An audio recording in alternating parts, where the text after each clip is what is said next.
There are places in America that feel curated roads, smoothed views, framed history packaged.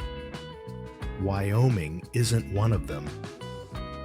Wyoming feels like someone forgot to put a lid on the world, because here, the land doesn't just sit beneath you.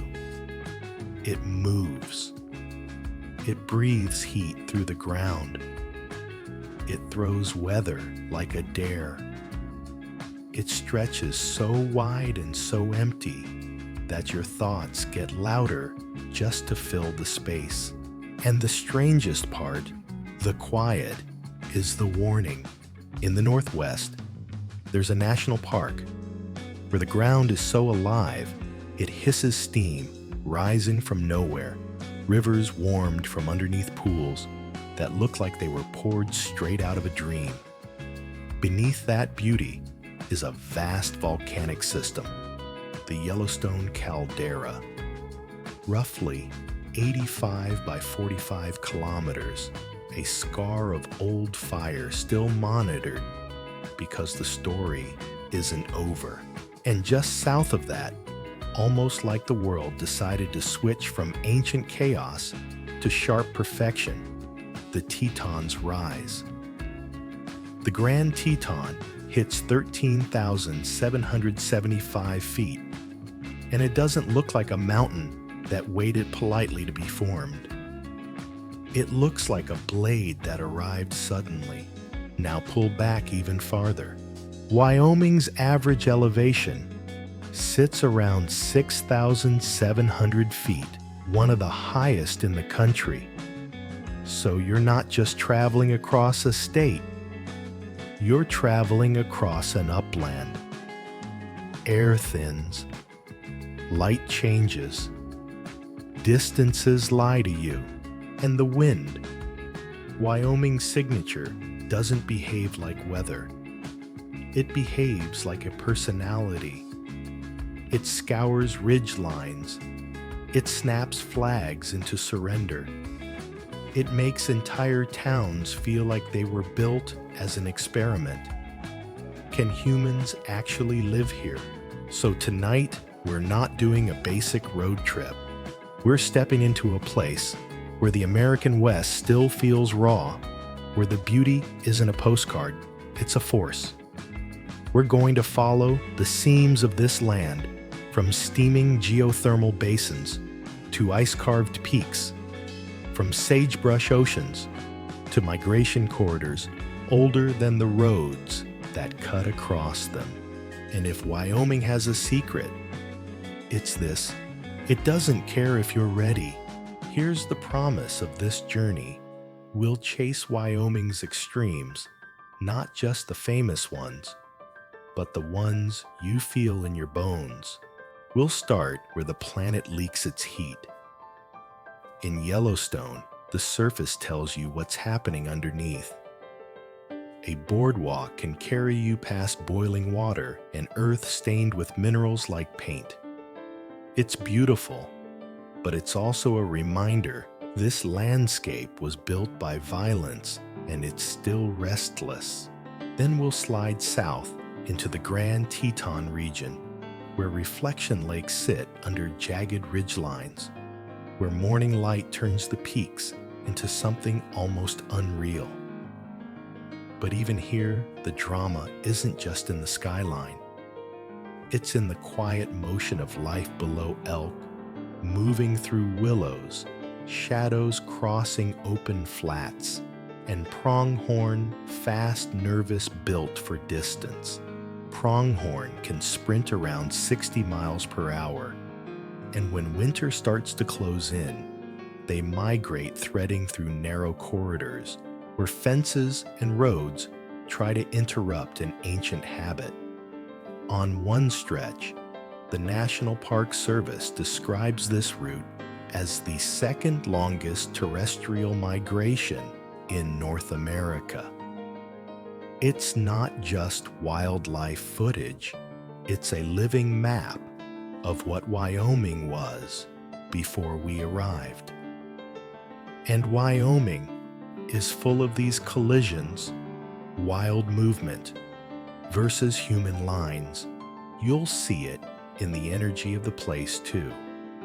This is a state famous for wind, so much so that its wind resource is often described as among the strongest in the U.S. And massive wind projects have been planned or built to harvest what Wyoming gives away for free. But step away from the headlines and the parks, and a different Wyoming appears, one that's even more world's edge. Long highways where the horizon doesn't change for an hour. High basins where the sky feels too close at night. Towns that look like they're holding on out of stubborn pride. Landscapes that don't try to entertain you. They dare you to stay still long enough to understand them. So the question isn't, what will we see in Wyoming? The question is, what will Wyoming pull out of us when there's nowhere to hide from the scale, the silence, and the raw truth of the land? Because the land keeps asking the same question in different forms.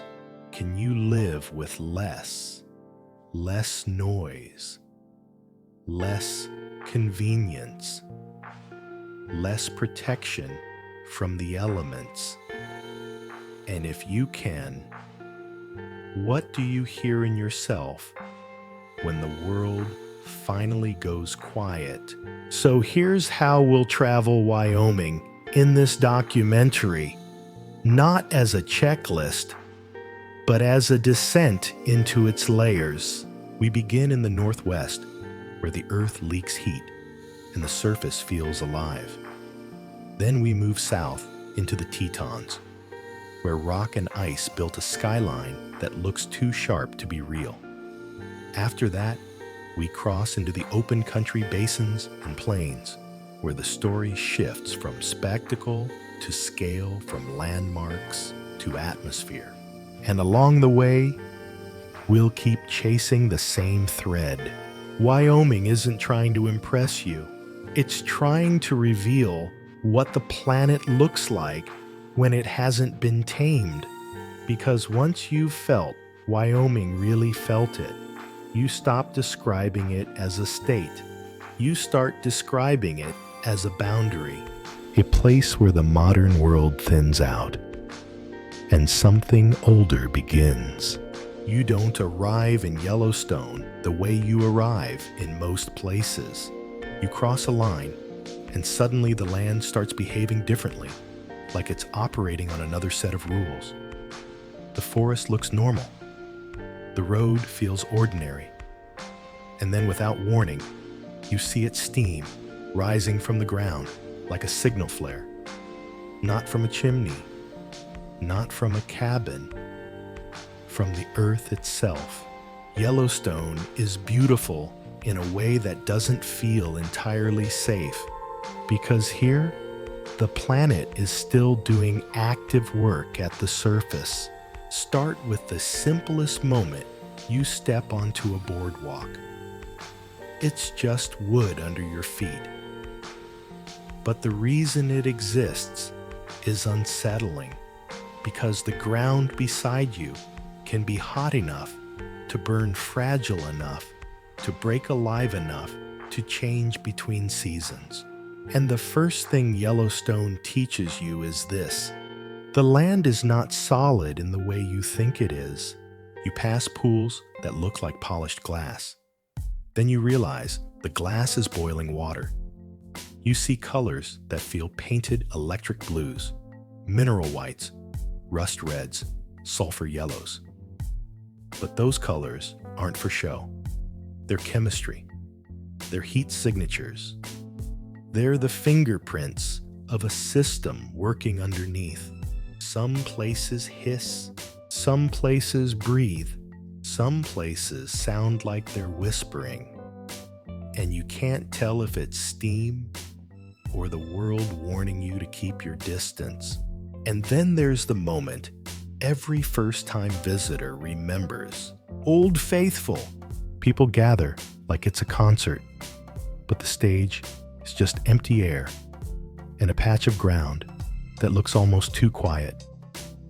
And when it erupts, when the water rises like a white pillar and the steam climbs into the sky, you feel something strange, not excitement, but a kind of humility.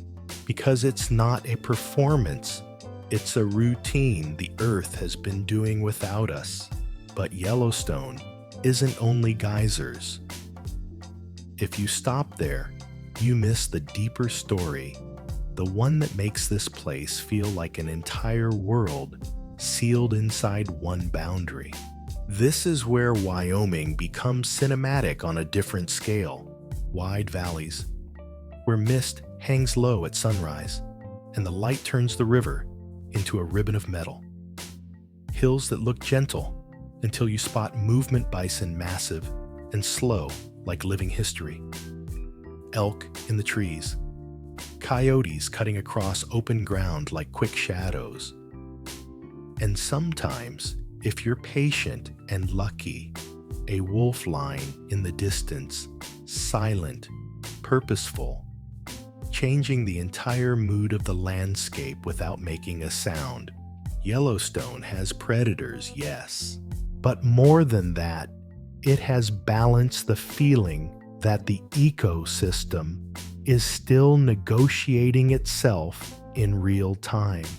And then come the places that feel almost alien, mud pots, where the earth bubbles like it's cooking.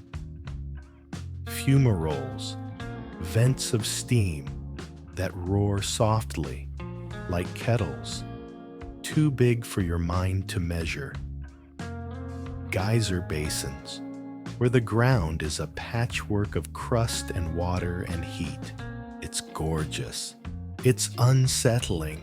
And here's the most cinematic truth: Yellowstone can look like paradise in the frame and feel like a warning in your chest. Because the deeper you go, the more you realize this isn't just nature. This is geology still awake. So when we film Yellowstone, we're not only capturing landscapes, we're capturing evidence. Evidence that the Earth is not finished. Evidence that stability is an illusion. Evidence that the West, this mythic American idea, was built on top of forces far older than the myth. And when you stand there, surrounded by steam and silence, you start thinking differently, not about travel, about time, because Yellowstone makes you feel tiny in a way the ocean does. It makes you feel like your life is a blink. And the land will still be here, breathing heat long after we're gone. But we're not staying only in the heat, because Wyoming's story is not one note. After Yellowstone, we'll move toward stone and ice the Tetons, where the world stops hissing and starts cutting sharp lines into the sky.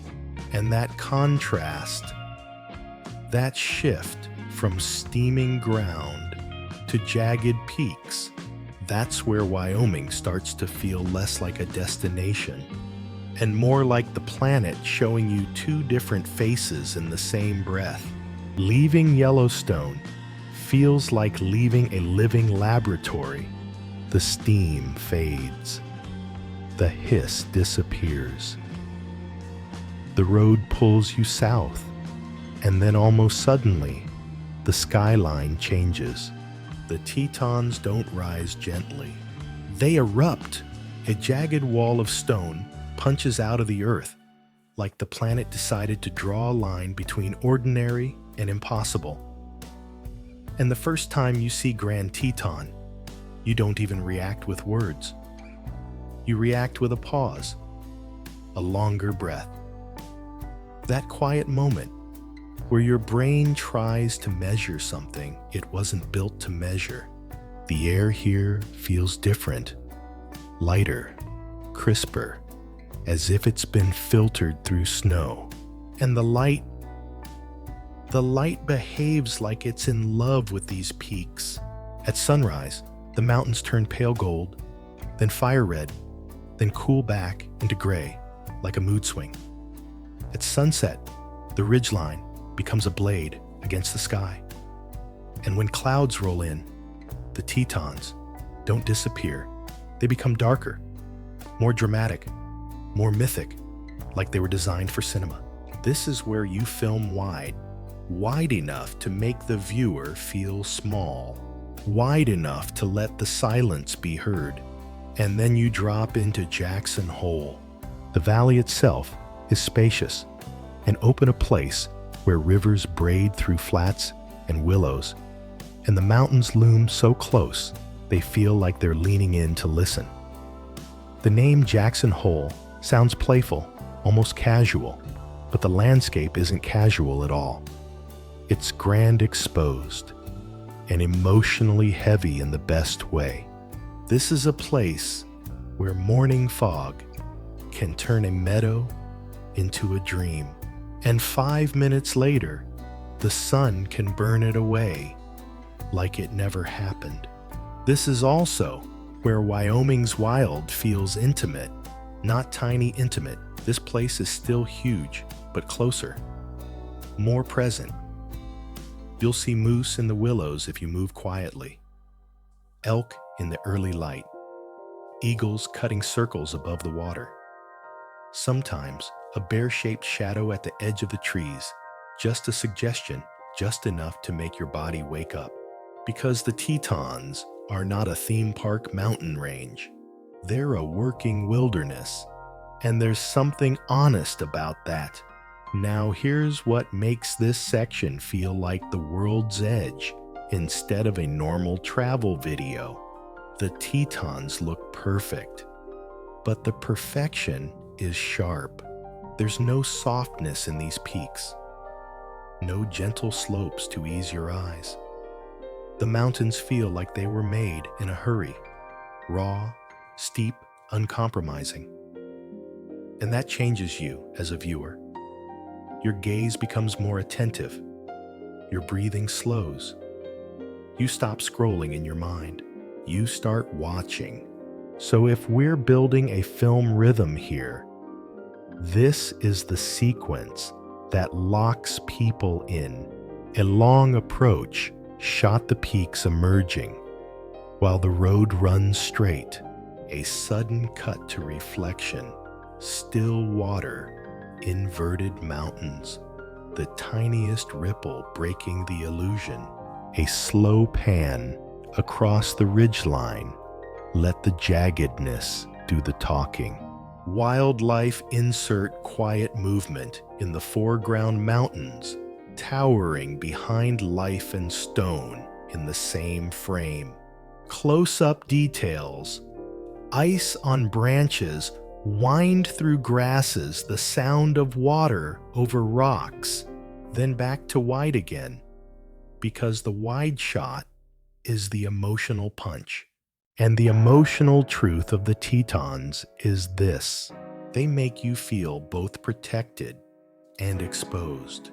Protected because the valley feels like a cradle beneath the peaks. Exposed because the mountains remind you how small your plans are. This is where people come to feel free, but the freedom has weight. It asks something from you. It asks you to be present. It asks you to stop narrating your life and just listen to what the world sounds like without your voice on top of it. And that's the Tetons' real power. They don't entertain you. They interrupt you. But Wyoming doesn't stop here. If Yellowstone is the earth awake, and the Tetons are the earth sharpened, then what comes next is the earth opened. We're leaving the peaks behind. We're heading into the wide Wyoming basins, plains wind corridors, where the story becomes less about dramatic skylines and more about the kind of space that changes a person When you leave the Tetons, the world doesn't get smaller. It gets emptier. And at first, you might think emptiness means nothing. But Wyoming teaches you a different definition. Out here, emptiness is not absence, it's space. Space so big, it makes you feel your own thoughts moving around inside it. The peaks fade behind you like a memory, and the land opens into something flatter, harsher, and strangely hypnotic basins.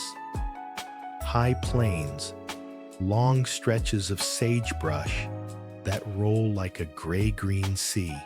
This is the Wyoming most people drive through without understanding, but it might be the Wyoming that stays with you the longest. Because once the mountains are gone, you start noticing the other forces. The wind is the first one, not the gentle wind that cools a summer day. This is wind with intention. Wind that leans into your car. Wind that tears at your jacket. Wind that turns a quiet road into a test of attention. It can come out of nowhere, and it can stay for hours like the state is breathing through a giant invisible mouth. The wind shapes everything. Here trees grow. Angled snowdrifts form like sculpture. And even the silence has texture because the wind is never truly silent. And that's why Wyoming feels alive even when you can't see movement. Now, the camera language changes. In Yellowstone and the Tetons, you can rely on spectacle steam peaks, reflection lakes. Here, the spectacle is scale, distance, the way the horizon refuses to come closer. So we film the road not as a transition, but as a scene. Long, straight highways where the sky is half the frame. Truck lights in the far distance like tiny red punctuation marks. A lone fence line cutting across the land like someone tried to underline the wilderness. And every once in a while, something moves. A pronghorn, sudden and alert, appearing like a flicker across the flat. A group of mule deer at the edge of the road, watching you as if you're the strange animal. A hawk on a post perfectly still, using the wind like a tool. Because that's how life survives here, not by fighting the elements, by partnering with them. And then you start noticing the human layer again. Because in the wide country, humans don't blend into the landscape the way they do in cities. They stand out. A small town appears like a mirage, then becomes real. A few streets, a gas station, a diner sign, a cluster of homes with yards that look like they were carved out of a place that never promised comfort. These towns feel like they were built for one reason: necessity. Railroad, mining, ranching, energy, weather, geography. And in Wyoming, necessity is a powerful architect. People don't live here because it's convenient. They live here because the land made them stubborn. If you stay long enough, the wide Wyoming starts to do something unexpected. It slows time because there are fewer cues telling your brain to rush, fewer interruptions, less noise, less crowd energy. The land doesn't reward impatience. It punishes it. Out here, you learn to watch the sky for weather. You learn to respect distance. You learn that close and far are not what they seem. And at night, when the towns fall quiet, and the plains go dark, the stars don't look decorative. They look like a ceiling you didn't know existed. This is where the documentary becomes intimate again, not because the space is small, but because the space forces you inward. So this is our transition point. We've seen Wyoming's fire in Yellowstone. We've seen Wyoming's blade-edge beauty in the Tetons. Now we're feeling Wyoming's true body, the wide expanse where the West stops performing and starts revealing itself. And the next layer is not scenery, it's story. Because Wyoming's wide country has been crossed, claimed, fought over, worked, and mythologized for generations.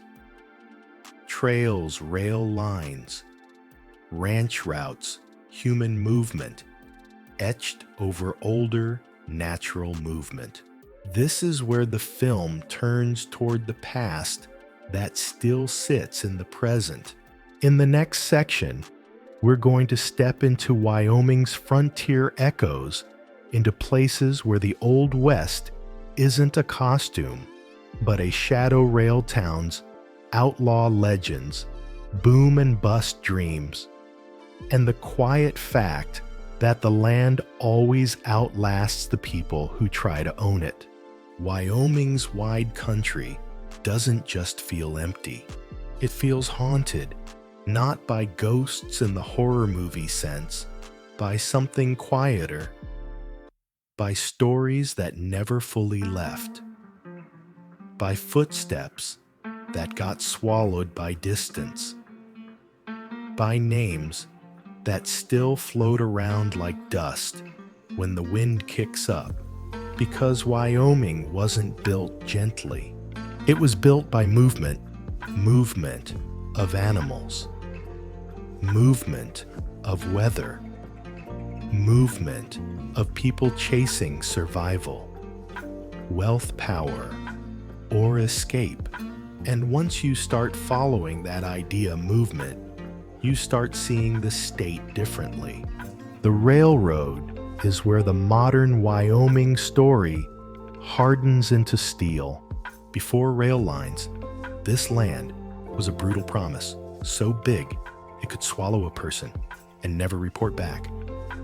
Then the tracks came slicing across basins and plains, like a decision that couldn't be undone. Towns appeared because trains needed water, coal repairs rest. Some of those towns survived. Others flared up and vanished, leaving behind nothing but foundations and a name on an old map. This is the American West in its truest rhythm: boom, dust, silence. And then, because human nature doesn't change just because the landscape is big, the frontier brought its favorite characters, outlaws. Not the romantic version from movies where everything is swagger and clean hats. The real kind, desperate, hunted, sometimes clever, sometimes reckless, always one bad decision away from a grave no one visits. Wyoming has the kind of terrain that makes outlaw mythology possible: long distances, hiding places, harsh winters that erase tracks, and small towns where everyone notices strangers except when the wind is loud enough to cover your arrival. Even if you don't name a single outlaw, you can feel why stories like that were born here. Because Wyoming makes secrecy practical, and it makes consequences final. Now here's the cinematic trick for this section. We don't over-explain. We let the land do the talking. We show an abandoned building in the middle of nowhere. Wood-warped paint flaking windows like empty eyes. We cut to rusted metal, a faded sign, a road that goes straight into the horizon. We let a train horn sound in the far distance like a lonely animal call. Then we pull back wide again. Because the wide shot is the punchline. Everything humans built out here looks temporary when you frame it against Wyoming's scale, and you start realizing something uncomfortable. The frontier wasn't heroic. It was expensive. It cost lives. It cost cultures.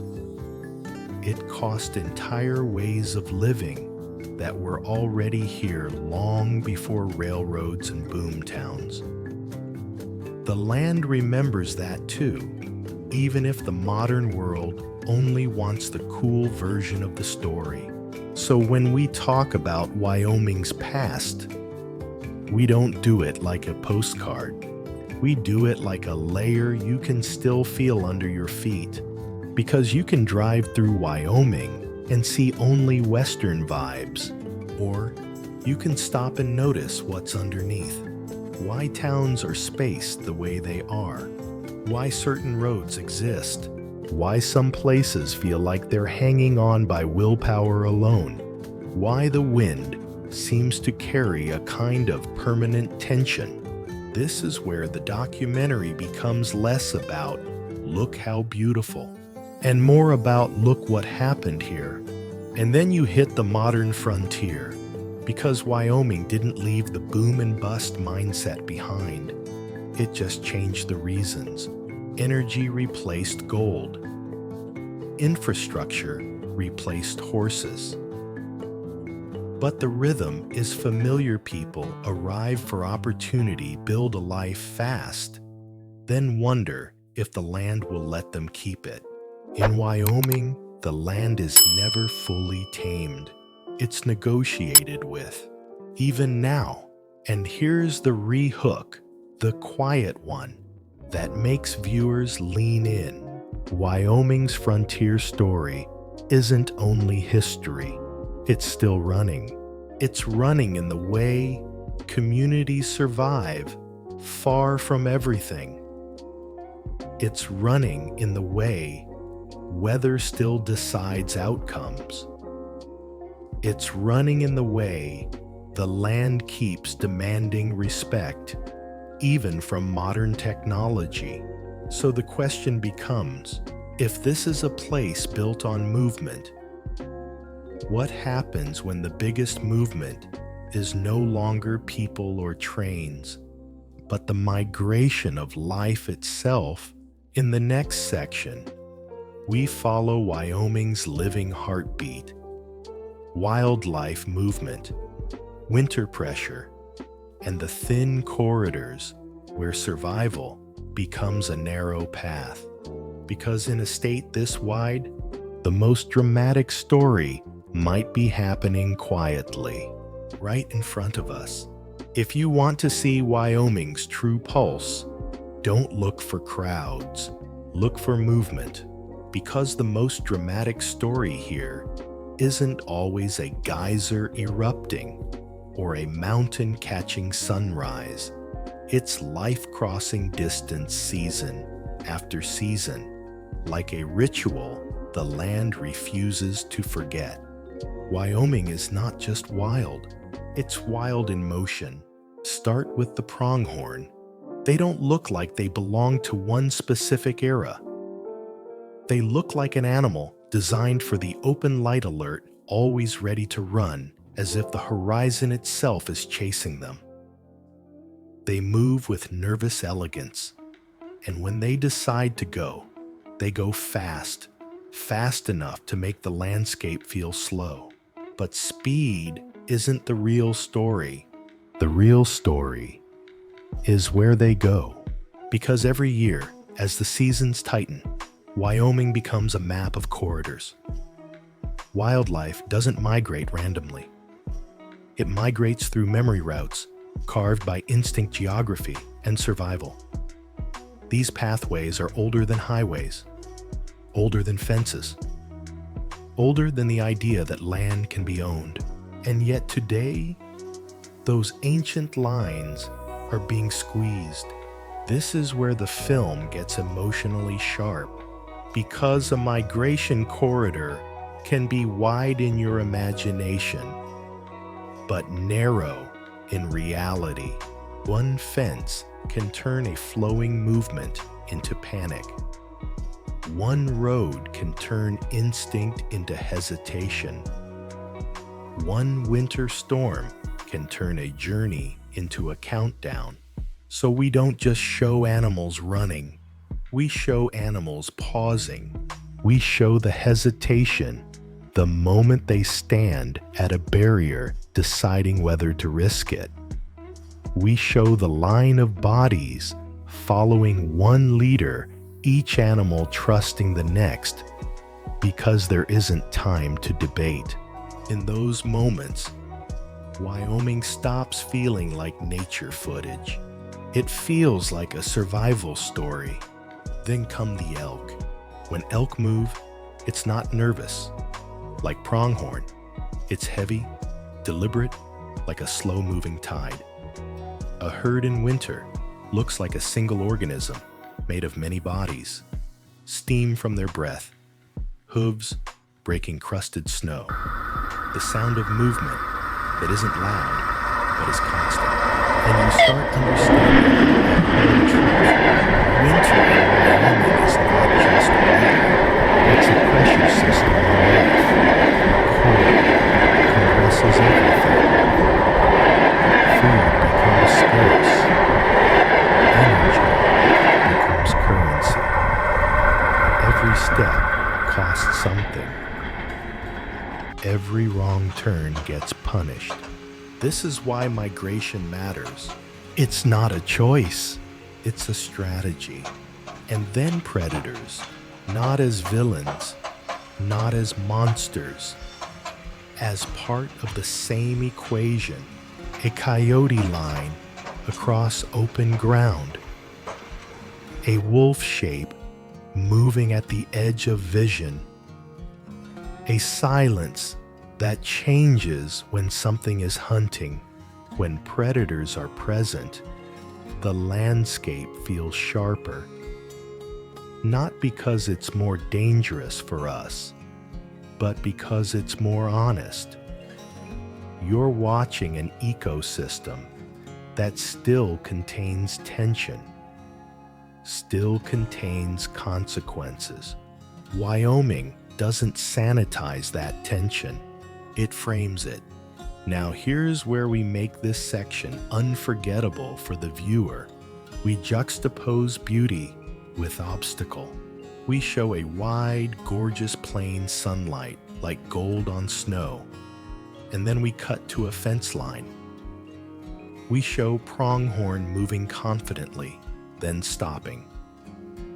We show the emptiness of the land, then reveal the thin places where movement is forced into a single narrow path. Because in a place that feels infinite, survival can still depend on a few meters of access. That contrast hits hard, and it forces a question that feels bigger than Wyoming. What does it mean to love the wild if we keep slicing it into pieces? Wyoming is famous for space, but space alone doesn't protect life. Life needs continuity. It needs routes. It needs those invisible highways that aren't marked on tourist maps. So this isn't just an animal story.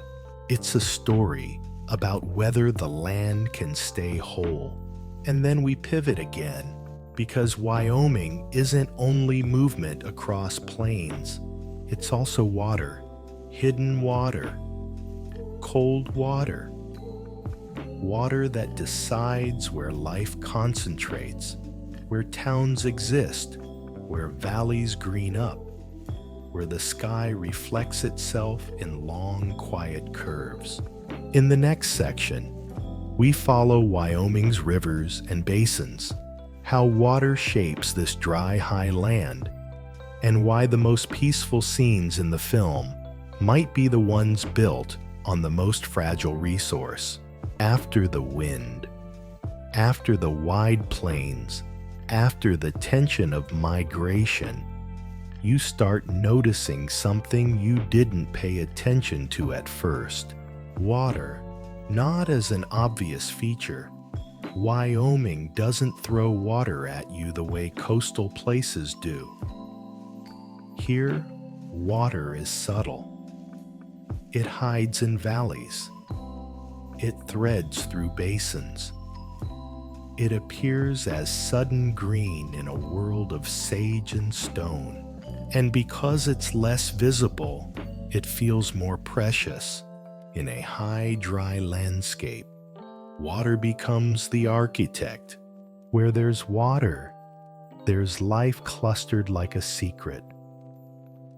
Where there's water, the color shifts brown to green, gray to gold.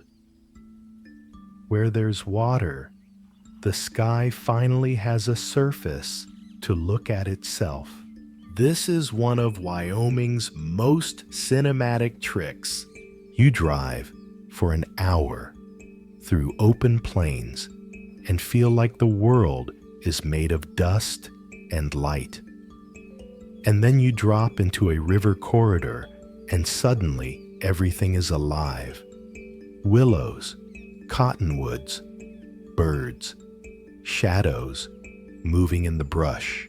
It feels like discovering a hidden room inside a house you thought you already understood. And water changes the tone of the film. Yellowstone and the Tetons were about dramatic forces, heat rock height. But water brings intimacy, a slow river at dawn. Mist rising in thin layers. A bend in the stream, catching sunlight like a ribbon. The small sounds, ripples, insects, distant bird calls, suddenly louder than your thoughts. This is where we let the documentary breathe, not because the story gets less intense, but because the intensity becomes quiet. Now, Wyoming's water isn't always calm. Snowmelt feeds rivers that can swell and change the shape of banks. Storms can turn small channels into sudden energy. And in some places, water doesn't feel like a comfort. It feels like a boundary. A line you can't cross without respect. But most of the time, the feeling is fragile because you can sense how easily it could disappear. In the wide, dry country, you don't take water for granted. You don't assume it will always be there. You start seeing it as a thin thread holding ecosystems together, and that makes every river scene feel like a quiet miracle. Here's how we film this section to make it emotionally hit. Wide shot, dry plains, endless horizon wind pushing grasses, hard cut, sudden green corridor water appearing like a secret. Slow tracking shot, river surface reflecting sky mountains now only a memory. Close-ups, reeds swaying droplets on leaves, bird footprints in mud, then silence, a long hold, no talking, just water moving. Because the rhythm matters. This is the calm that makes the next tension feel sharper. And water also reveals another Wyoming truth. Even the most peaceful landscapes are built on negotiation. Ranching towns, wildlife, agriculture, everything depends on water access. In a place, this big water decides who can stay, who must move, what survives, what fails. Wyoming's dramas aren't always loud. Sometimes they're about a river running lower than it used to, a wetland shrinking, a spring arriving earlier, a winter not lasting as long. Tiny changes, huge consequences, and that gives us a new rehook. What happens to the Wild West when the wild resource underneath it becomes uncertain? Because you can't separate Wyoming's identity from its water. It's the quiet engine behind the beauty. And now we set up the final emotional turn of the film. We've walked through fire and steam. We've stood under knife-edge peaks. We've crossed wide plains and felt wind like a personality. We've followed migrations under pressure. We've discovered water as a hidden thread. So what's left? The thing that always arrives at the end of a journey like this, the feeling. What Wyoming does to a person when the camera turns away from landmarks and starts looking inward. Music warm, restrained. At some point in Wyoming, you stop filming only what's in front of you, and you start filming what it does to you, because the longer you stay here, the more the landscape stops feeling like scenery and starts feeling like a mirror. Wyoming is a place that strips away noise, not just city noise, mental noise. The constant friction of being watched, being hurried, being surrounded. Out here, the world doesn't compete for your attention, so your attention turns inward. This is when towns start to matter, not because they're big, because they're small. A few buildings, a diner sign, a cluster of houses, under a sky that feels too wide to belong to anyone. The kind of place where the gas station isn't just a stop, it's a meeting point, where a single streetlight can feel like a beacon, where people learn each other's rhythms because the land doesn't allow anonymity to last long. And the camera doesn't treat these towns like cute Western stops.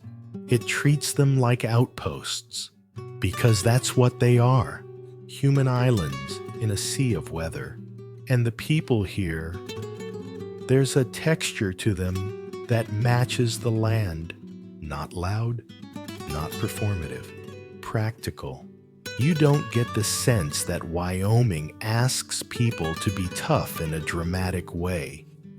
It asks them to be tough in a quiet way by showing up anyway, by fixing what breaks, by keeping moving when winter decides to make a point. This is where the modern West becomes less of a myth and more of a reality. Not cowboy hats and sunsets, but work distance and the daily math of survival. And still, Wyoming has beauty that feels almost unfair. A sunrise that lights up frost like glitter. A storm rolling across a plain like an approaching ocean. A moment when the wind drops and the world goes so still you can hear your own breathing, like it's the loudest thing in existence. These are the moments that change you, because they don't come with instructions. They just happen, and you either notice or you miss them. Wyoming also gives you something modern. Life rarely gives solitude without shame. In many places, being alone feels like a problem. Here, being alone can feel like a natural state, like you're finally matching the scale of your own mind, like you're allowed to be quiet without having to justify it. And that's a dangerous kind of peace, not because it harms you, because it makes you realize how loud everything else has been. So the human story of Wyoming isn't only who lives here, it's what happens to anyone who passes through and actually pays attention. Because a land this wide teaches you a few truths you can't unlearn You are not the center of the world. Convenience is not a guarantee. Nature does not negotiate on your schedule. Silence can be a teacher. And once you learn those things, even briefly, you don't return to normal life the same way. You come back more sensitive, more aware, sometimes more restless. This is where our documentary begins its final arc. We've explored Wyoming's external extremes.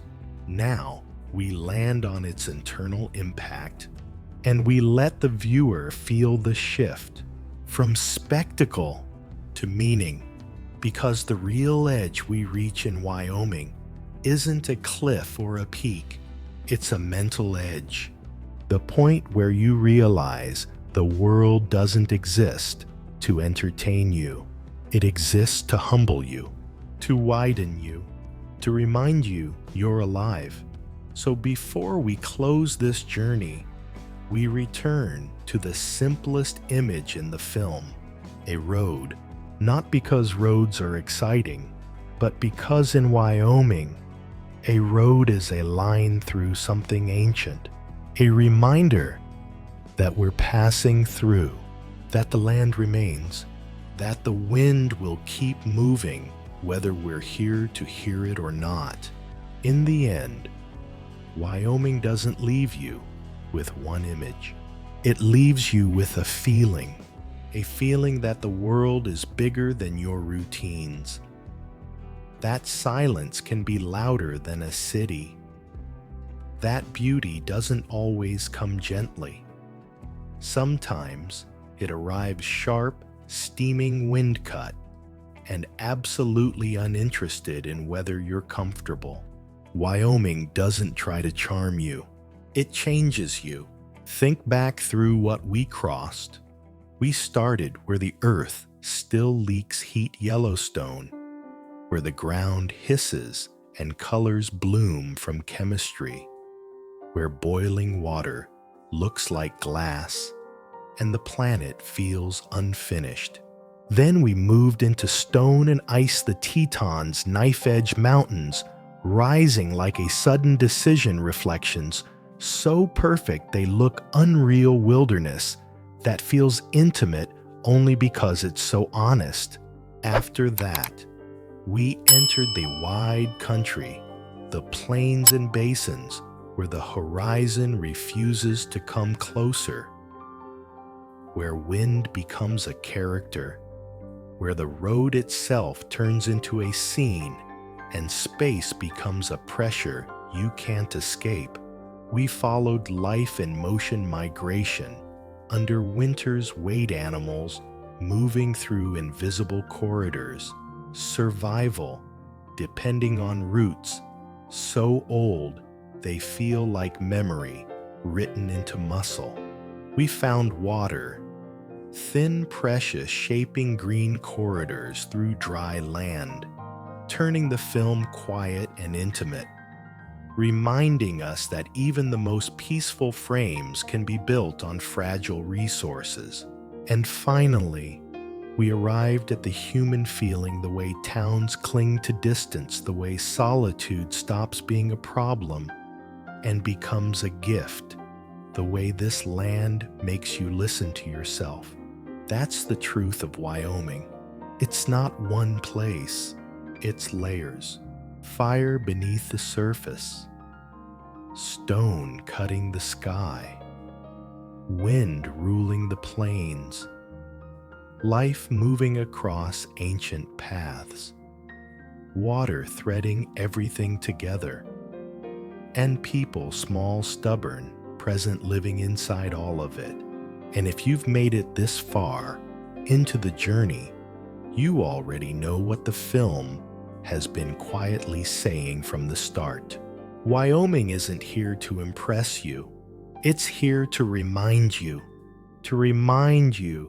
that the earth is alive. That distance still exists. That nature can still feel bigger than us. That there are places where you don't have to perform a life, you can simply witness one. And maybe that's the real reason we travel to the edge of the world, not to collect locations, but to return with a different scale inside us. So if this documentary pulled you into Wyoming, if you felt that quiet pressure of the plains, the sharp shock of the Tetons, the uneasy beauty of Yellowstone, then keep going with us, because there are more edges, more lands that don't just show you something, they reveal something. If you want, tell me where you want to go next. A country, a region, a name you've never heard but feel curious about. And we'll take the camera there. We'll take the story there. We'll find the next place where the world still feels unfinished.